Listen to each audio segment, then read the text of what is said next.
Começa agora, mais uma das nossas imersões. E hoje a gente tem uma análise que é parte de uma cena bem dramática. Parece até que saiu direto da tela do cinema. Com certeza, um roteiro de suspense total, ação pura. Exato. Mas na verdade é o registro mais puro e cru da natureza operando em tempo real. A nossa missão nessa investigação de hoje é extrair lições muito profundas. Lições sobre a verdadeira essência da comunidade, né? Isso. E a gente vai tirar isso de um vídeo de vida selvagem que viralizou absurdamente na internet. E à primeira vista, quem assiste acha que é só mais um documentário amador de sobrevivência. Só sobrevivência na savana. Mas quando a gente começa a arranhar a superfície, a gente descobre um espelho impressionante. Um espelho para as nossas próprias vivências em sociedade, nas nossas congregações, nas nossas redes de apoio também. E a fonte principal que a gente vai dissecar hoje é o vídeo intitulado Loving Mother and Herd Do All They Can to Save Baby Buffalo from Lions. Que, traduzindo, fica: mãe amorosa e manada fazem de tudo para salvar filhote de búfalo dos leões. Perfeito. E tem um detalhe incrivelmente imersível logo de cara que muda toda a experiência de quem está assistindo. O áudio original ao fundo. Nossa, o áudio, enquanto a cena desesperadora vai acontecendo no vídeo, é possível ouvir vozes humanas. Vozes urgentes, ofegantes. Quase como torcedores numa arquibancada na final de um campeonato, sabe? A gente ouve muito claramente a expressão árabe yala yala. Que transmite bem essa ideia de vamos lá, rápido, age logo. É uma torcida genuína, desesperada pela vida mesmo. E isso contrasta de um jeito absurdo com a letalidade implacável do que está rolando ali na poeira da savana. É o choque de ver a natureza operando nessa forma crua que prende a atenção em 1 milissegundo. Então vamos desvendar isso. Como é que a gente passa da poeira e do sangue de uma caçada animal por uma discussão profunda sobre empatia, igreja e redes de apoio humanas? O que é fascinante aqui é que a gente não está analisando esse material só para entender a biologia dos grandes mamíferos africanos. Ou mapear táticas de caça em grupo dos felinos, né? Exato. A proposta vai numa direção bem diferente. A natureza, sem os nossos filtros culturais, muitas vezes entrega os melhores espelhos do nosso próprio comportamento. Porque a sobrevivência na vida selvagem depende quase que inteiramente da força do grupo. Um animal isolado na savana é estatisticamente um animal morto. E isso serve como uma analogia absolutamente perfeita para as dinâmicas humanas. Com certeza. Quando a gente observa com um olhar mais analítico a união, a proteção mútua e o papel de contenção daquela manada de búfalos, a gente enxerga a arquitetura primária de uma comunidade humana funcional. Pode ser uma congregação religiosa, uma igreja, um grupo de bairro. Qualquer rede de apoio verdadeira é uma provocação sobre o que significa pertencer a um grupo, não só no papel, mas na prática diária da sobrevivência. E para quem está acompanhando a gente e tentando montar esse quebra-cabeça visual, a cena inicial do vídeo é de uma vulnerabilidade extrema. Extrema. O quadro abre mostrando um filhote de búfalo, bem pequeno, com aquele andar meio desajeitado de quem ainda está entendendo como as próprias pernas funcionam. E subitamente ele é cercado. Cercado pela ameaça máxima daquele ambiente. Um grupo de leões adultos, famintos e absurdamente coordenados.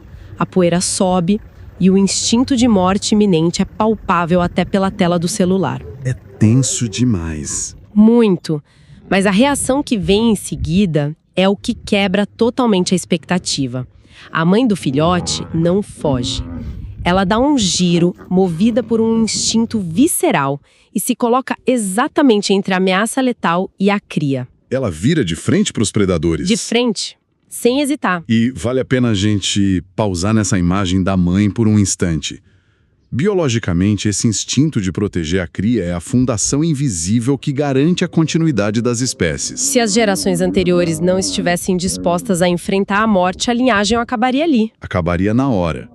Mas se conectarmos isso a um panorama maior, ao conceito humano de comunidade, a discussão ganha uma camada bem mais complexa. Porque para os búfalos é uma programação genética, né? Exato. Mas para os humanos é uma escolha. E aí entra a grande reflexão. O que significa pertencer a um grupo humano hoje em dia? É uma pergunta pesada. Porque pertencer a uma comunidade moderna muitas vezes foi reduzido a ter um nome numa lista de presença. Ou participar de um evento social no final de semana. Mas o vídeo joga na nossa cara que pertencer a um organismo vivo de verdade significa que a manutenção da vida do outro tem um valor inegociável. Nossa, sim. Quando a mãe vira para lutar contra os leões, o recado é muito claro. A vida desse elo mais fraco vale a minha. É o sacrifício supremo pela comunidade. E o que me chama muita atenção e que foge totalmente da lógica moderna é que a manada poderia simplesmente ter seguido a regra básica que domina as grandes cidades. O famoso salve-se quem puder. Exatamente. Diante do perigo extremo, o instinto mais primário é a autopreservação. O filhote era inegavelmente membro mais fraco e mais lento dali. Numa lógica puramente utilitarista, abandonar o elo mais fraco garantiria a fuga segura de todos os adultos fortes. A manada não perderia tempo. Mas não é isso que acontece. O grupo se recusa a abandonar a vulnerabilidade. E aqui é onde a coisa fica realmente interessante. Sem dúvida. Trazendo isso para a realidade de uma igreja contemporânea ou de uma comunidade estruturada, o filhote de búfalo parece representar qualquer indivíduo em estado de crise profunda. Pode ser alguém que acabou de perder o emprego de uma década. Alguém processando um luto devastador. Ou alguém lutando contra um quadro depressivo silencioso. Ou até passando por uma crise espiritual, onde o chão simplesmente sumiu e a pessoa não sabe para onde ir. E essa tradução para a realidade humana toca no ponto central do problema. Na vida real, a proteção mútua não pode ser tratada como um conceito poético que fica bonito num discurso de domingo. Não mesmo. Tem que ser prático. Tem que ser ação. Na prática, o que vemos muitas vezes em grupos humanos é exatamente o oposto do que a manada faz. A dor do outro, a crise financeira prolongada ou a depressão de um amigo frequentemente começam a ser vistas como um fardo. Um fardo inconveniente, porque o ritmo da sociedade exige que todo mundo esteja bem, produzindo e sorrindo o tempo todo. E quando alguém enguiça e se torna vulnerável, a tendência de muitas comunidades superficiais é isolar esse membro para não desacelerar o grupo. É triste, mas é muito real. E na igreja, por exemplo, isso se traduz em não deixar desamparado esse irmão que enfrenta essas crises. A verdadeira métrica da resiliência de uma comunidade não se mede pelas festas nos dias de glória. Se mede pela atitude literal no momento exato em que o ataque acontece. Exato. Quando a falência bate à porta de uma família, os membros dessa rede de apoio fogem para blindar as próprias finanças e manter a distância, ou retornam para formar um escudo. O vídeo contraria frontalmente esse individualismo que se infiltrou nas nossas relações. Mas tem um ponto aí que a gente precisa desdobrar com calma. A mãe búfalo foi heróica, ela virou de frente, arriscou tudo. Só que sejamos realistas. Por mais amorosa e feroz que ela fosse, uma única fêmea contra uma cautela inteira de leões acabaria virando estatística. Com certeza, ela seria só mais uma presa depois de alguns minutos de exaustão. Ela ia cansar. E o resgate não é uma ação solitária da mãe. De repente, o cenário do vídeo muda. O chão começa a tremer. É a força do coletivo que altera o jogo. A gente vê o movimento coordenado de toda a manada retornando. Dezenas, talvez, centenas de búfalos voltando em uníssono para resgatar um único filhote. O impacto visual e sonoro dessa solidariedade bruta é o que realmente afugenta os predadores. E a engenharia social por trás desse movimento de retorno da manada é o que dissolve o peso da crise. Pensemos no peso de uma tragédia pessoal. Tá. Quando uma família é atingida por um diagnóstico médico gravíssimo, por exemplo, a carga emocional, logística e financeira é absolutamente esmagadora para um único núcleo familiar suportar. É pesado demais para uma pessoa só. Tentar lutar contra esses leões modernos sozinho resulta em exaustão rápida e quase sempre na derrota. O que a manada de búfalos demonstra é a distribuição matemática do fardo. A carga da crise não desaparece por mágica. Não, o perigo continua lá, mas a distribuição desse peso altera o resultado. 1 tonelada nas costas de uma única pessoa esmaga ela instantaneamente. Mas essa mesma tonelada distribuída entre 100 pessoas ativas se torna suportável. O problema das nossas comunidades humanas é que muitas vezes deixamos a mãe búfalo lutando sozinha no centro da arena e ficamos só assistindo de longe. Talvez enviando uma mensagem de texto dizendo que sente muito. A manada não envia uma mensagem de solidariedade. Ela retorna fisicamente para dividir o impacto do golpe. É o esforço coletivo, a ação coletiva. É a velha e boa analogia do carro enguiçado, só que elevada à máxima potência. Boa analogia. Imagina um carro que morre no meio de uma ladeira sob um sol de 40 graus numa avenida super movimentada. Nossa, um pesadelo. Total. Se o motorista tentar sair e empurrar sozinho, ele não vai mover o veículo 1 centímetro. Vai acabar se machucando e ainda corre o risco de ser atropelado. É um sacrifício inútil. O peso do carro é invencível para um só. Mas basta que 5 ou 6 pedestres parem, encostem as mãos ali no porta-malas e decidam aplicar força na mesma direção. O peso simplesmente parece sumir. O veículo se move. A carga fica leve se todos juntarem forças. Exatamente. O peso monumental do problema se dissipa quando a comunidade decide que aquele obstáculo não é mais apenas do motorista, mas de todos ali. E voltando para o vídeo da savana, o que fez os leões recuarem não foi a indignação da mãe. Foram os números? Sim, os predadores recuaram porque deram de cara com um paredão intransponível de chifres e músculos de dezenas de indivíduos que decidiram intervir juntos. O que nos obriga a olhar para a natureza da ameaça em si, né? E isso levanta uma questão importante. Quem são os leões na nossa vida contemporânea? Para essa análise não ficar só no campo abstrato, é vital a gente identificar o predador. Na savana, a ameaça tem dentes afiados, presas, garras e um rugido bem identificável. Mas na estrutura urbana moderna, os predadores evoluíram para formas muito mais silenciosas e ardilosas. Muito mais difíceis de ver chegando. Esses leões são os desafios contínuos que tentam devorar a estabilidade de uma pessoa. Pode ser instabilidade econômica crônica, um vício que consome a rotina de um jovem em silêncio, A desintegração lenta de um relacionamento familiar, ou até mesmo os ataques contínuos à saúde mental. o isolamento, a ansiedade severa, a ruína financeira. Esses são predadores brutais porque atacam invisivelmente. Ninguém vê o momento exato em que a depressão dá o bote inicial, mas o estrago é tão letal quanto o ataque de um felino. E na vida em comunidade, essas dificuldades são os desafios que tentam desestabilizar os indivíduos. E notando a movimentação dos leões no vídeo, fica muito claro que eles não atacam o centro da manada.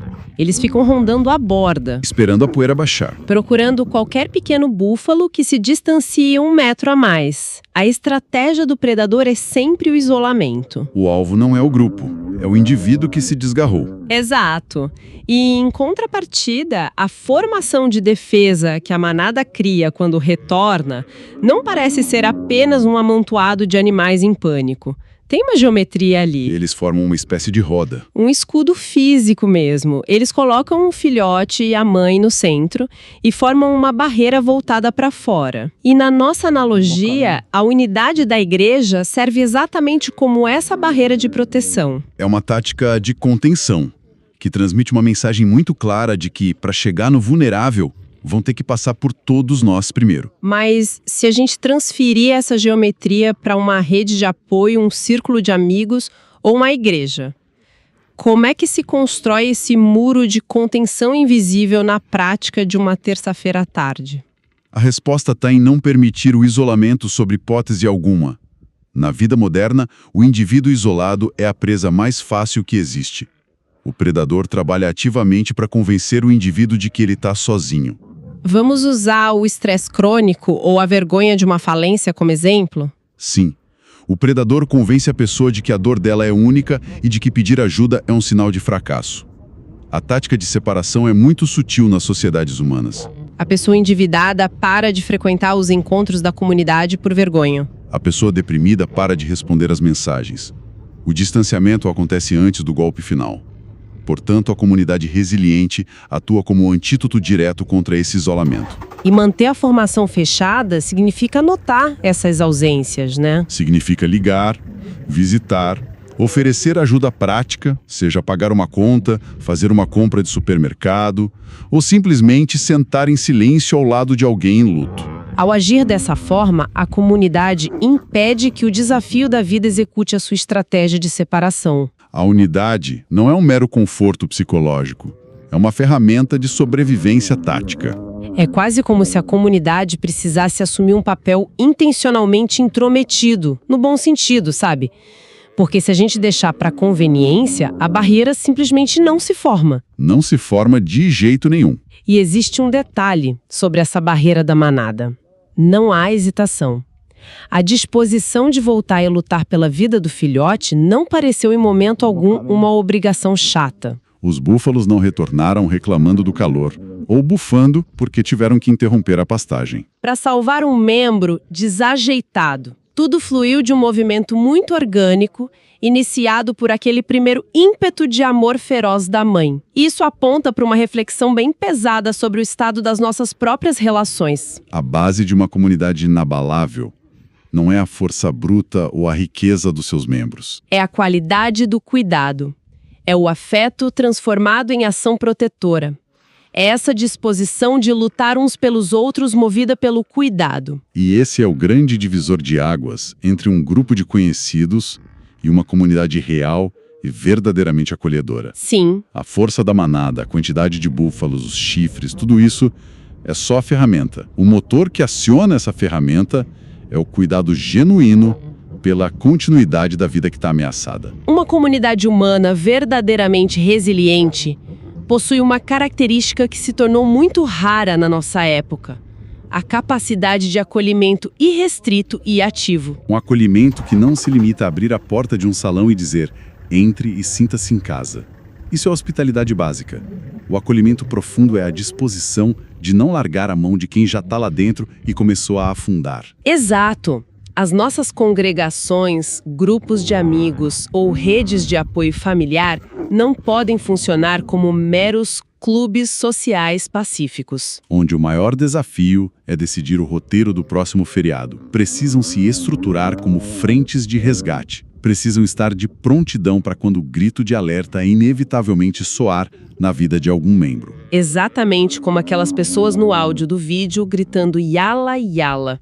É uma demanda por urgência na preservação da vida, o que nos obriga a encarar as nossas próprias atitudes diárias de um jeito bem diferente. Sem dúvida. Se a gente está num ambiente onde todo mundo frequenta o mesmo espaço, lê os mesmos textos, concorda com as mesmas teorias, mas ninguém sabe que o colega do lado está enfrentando um processo de divórcio doloroso, ou que a pessoa da frente está sem dinheiro para comprar comida no final do mês. Então, a formação da manada já foi quebrada faz tempo. Os leões já estão caminhando livremente no meio do grupo e ninguém percebeu.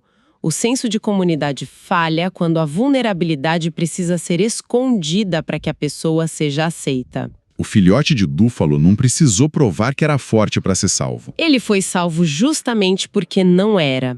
E essa inversão de valores é o que mais choca na comparação. O mundo corporativo e a cultura moderna em geral exigem que a gente esconda as fraquezas para manter o nosso lugar no grupo.